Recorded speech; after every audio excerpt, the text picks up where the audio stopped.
Hello, this is Bullshit here, and today we're going to be continuing on the second video of the three Linux videos, maybe four, maybe that could be a possibility of. Basically on like how I think Linux could expand some issues we're facing as a community, and things holding us back, which is what we're going to be talking about today. And next few videos, ways we can expand and spread awareness on Linux and type of stuff. So let's get into it. So today we're going to be talking about what's holding Linux back. And to be honest, even though amount is decreasing by a lot, that's holding us back, which means there's not as much holding us back as there were like 5 years ago. And I think that's something we can all agree with. Like, there's not much that's holding us back, but there's still some things that are holding us back, and those things that are holding us back quite a bit. That can deter some communities. So let's talk about them. I think like the first thing that's probably holding us back the most is just awareness. Most people know about Linux, but they don't know. Like, most people know that it exists, but most people don't know much about it at all. They just know it's just this alternative to Windows and Mac. Like, they've probably seen on a few download pages, like the Minecraft download, if you know what I mean. But even that, I think us as a Linux community need to try to spread awareness about what Linux is out forward, and that could really stop one of the things that's holding us back. But onto the things I think are holding us back a lot. First of all, lack of support. Even though Linux is getting a lot of support day by, as days go on, as months and years go on, Linux gets a lot of support. Proton now exists, as I mentioned before, which means you can play a lot of Windows games on Steam, but a lot of them still don't. As well as the fact that a lot of most of the software that businesses use, I'm talking about the proprietary trash, Photoshop, Adobe software, and Microsoft Office, they aren't on Linux, and they're very hard to get going if they're wide. And that's one thing that's holding Linux Linux back from being used in the workspace. So that's that. So, and first of all, a lot of anti-cheat don't support Linux. There's a reason why you can't run Fortnite and stuff on Linux. There's some anti-cheats are looking into trying to support Linux, trying to support working on Linux. Though you also do have developers that really just don't care about Linux and even sort of despise it somehow. I don't know how you can despise Linux. It's nothing harmful. And as well as the fact that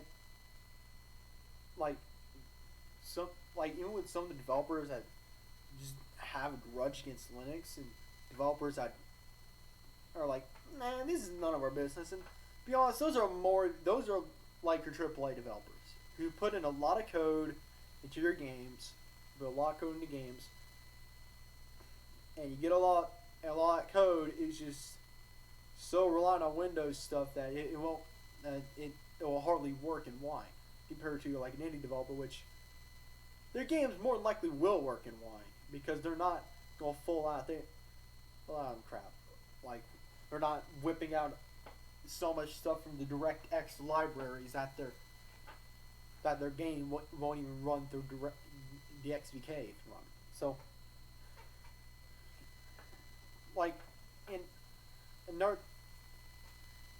and even with that side, or I feel like that error could be fixed in in a few years from now, or a lot better.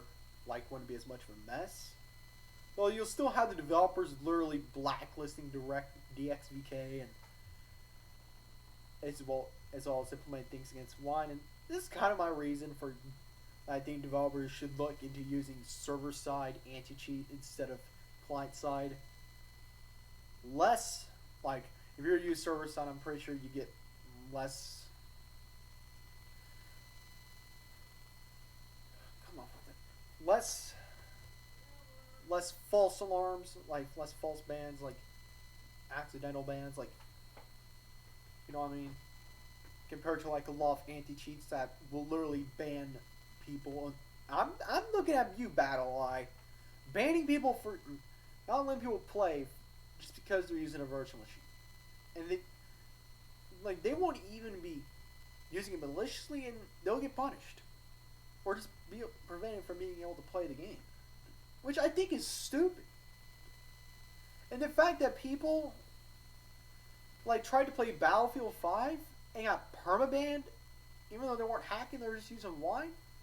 Like, that's ridiculous. I get that they have the right to do this type of crap, and like, and technically you're going against their terms of service, but at the same time, what are they doing wrong? They aren't ruining the fun for everyone else. They aren't hurting you as a business. So, like, what's wrong with these people? Nothing. Nothing's wrong with people running games through wine. There's nothing wrong with that. Why do you need, like, why would you, like, just literally intentionally blacklist DXVK when those people aren't even hacking? And so, like, that part, like, is improving, though. Like, you have to admit, a lot of your single player games do run on Linux. Like, still, so you should be happy about that. Though I think the other thing that is holding us back is just VR, though. Like, in the gaming area, VR is holding us back. Not a lot, but it is.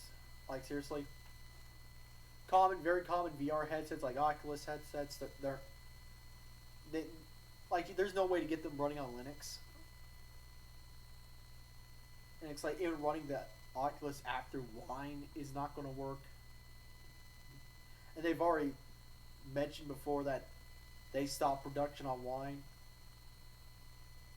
on on Oculus for Linux. They've already stopped production. They decided it wasn't worth their time. And you have to admit, as a community, those, like, we are practically a minority in the computer space.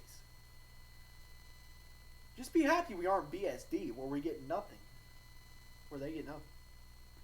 But as being part of Linux, where awareness about us is rapidly is increasing and growing by the day, we're getting more support. The only time will tell when Microsoft Office or Photoshop will come, and that'll probably get some people to move over. Another thing that's holding us back is just the idea that a lot of people have in their heads that Linux, like, can't do crap. It's a geek system. It's for all the nerds, like, it's for the, like, not for me. Like, dude. As well as the idea that Linux is just full on command line. Yeah, you can use command line. A lot of power users, sort of including myself, will just pop up a terminal and install a package. But you don't. But Linux is not just that. You don't have to be able to be popping open a TTY trying to do things, though that could be helpful if you really want to fix something, if you know some commands. But you could install Steam on Linux without using the command line. You can install practically anything on Linux without using the command line, unless you use an Arch. Then you're going through that command line fully. Well, most Linux distributions come with a desktop environment, usually GNOME, but sometimes KDE, or even several different flavors. They're usually quite easy to navigate through. They don't, though some distros do start up with a command line. I'm looking at Arch and Gentoo. They just start up with the command line. Like,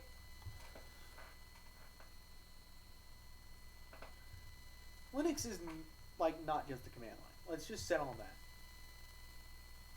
also, like I said, Linux is a lot more support than it did 10 years ago. OpenRGB exists for all gamers if you want to get your keyboards going.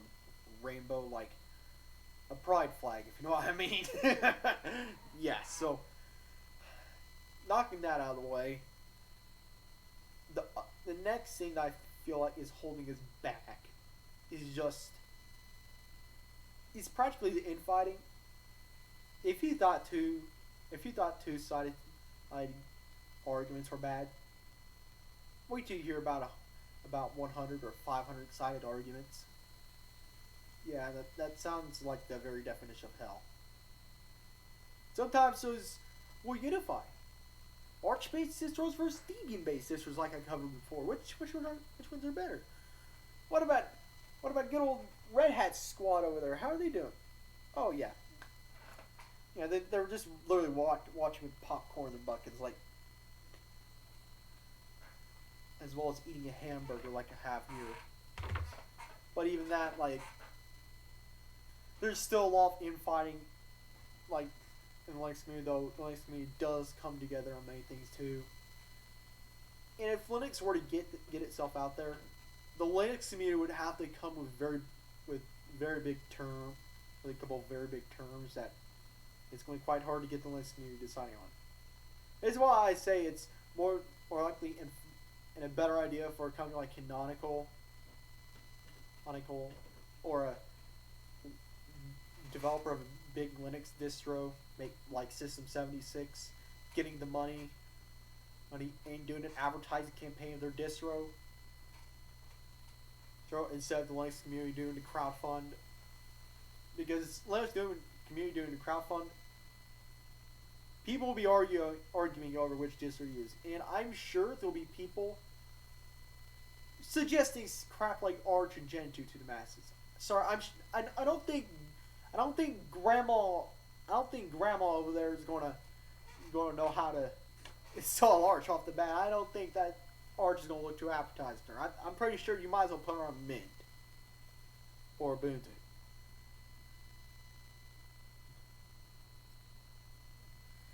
And you're gonna have people suggesting stuff like Manjaro. And I wouldn't have as much of an issue with Manjaro as for like Arch. Like Manjaro is quite good for gaming, but again, if you want to suggest that to the business world, I want to know what kind of meth you're on. Like it because it needs to be outlawed immediately. Like, you know what I mean? Like you don't want a rolling release distro for like to be shoved in, like to be suggested towards businesses or even the public mass. You want like something stable. You want, and another thing is like the AUR. I love the AUR. I loved the AUR when I was on Arch Linux, but the AUR to a beginner, like the fact that they be hopping in Yay, like typing in yay-s or git clone, then make packages on SI space -si and stuff like that. Like, yeah, like that's gonna look complicated, even though it ain't. That's why I say you might as well be advertising Ubuntu or Pop! OS, because you can just go on, if you really need to install something like Google Chrome, you just go on their website, download the zip file, and click on it like it was an exe file. People know how to do that, but people don't know how to type in yay-s or paru and then space in the name of package. And not everyone's accustomed to how to do an update every week, but that I have to admit that's kind of a stretcher. Like, I was quite finding not doing an update for about 2 weeks or something, like while I was on Arch or Gentoo, sort of. So the idea, in the overall idea, like there's a reason why you should throw out Ubuntu to the masses, or Linux Mint. Support is there's a lot of support for those out there.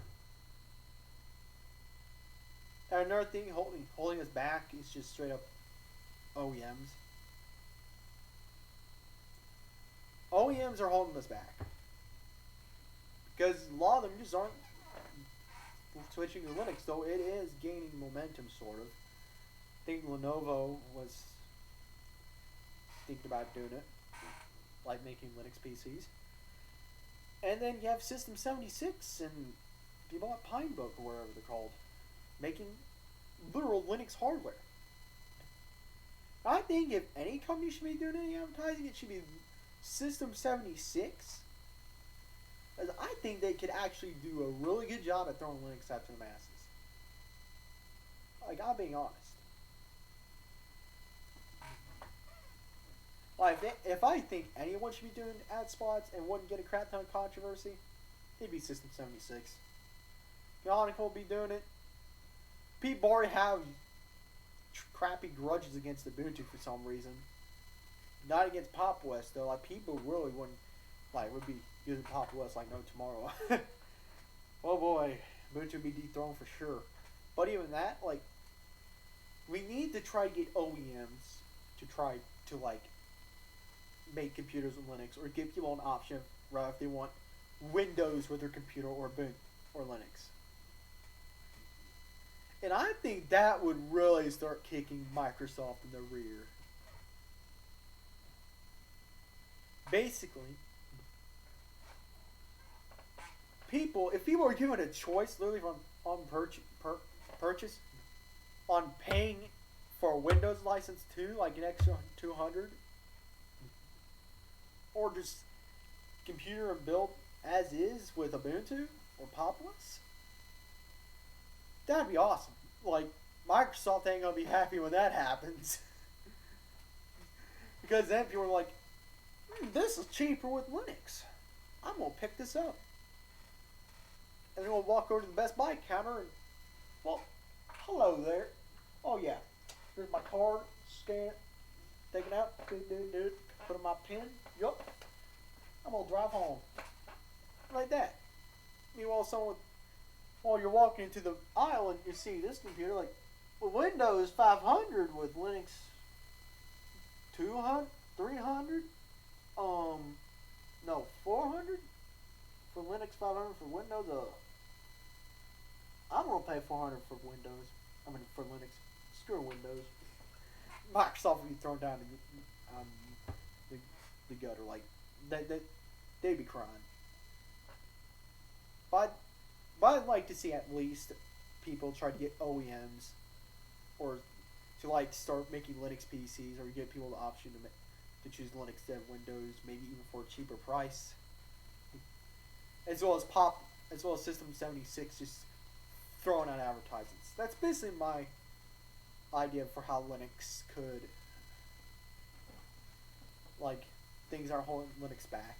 And next episode, I'm gonna discuss how these can be overturned and how to get rid of some of these setbacks and try to get Linux forward. Try to get Linux to grow, spread an awareness, and try to get more people to use Linux. There's Bill Shed here. Hope to see y'all next time. Subscribe if you want. See ya! If y'all like this type of content, make sure to drop a like. If you wanted to see more of this content, make sure to subscribe.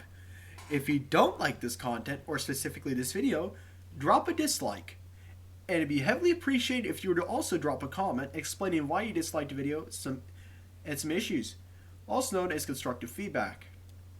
I'll see y'all next time. See ya.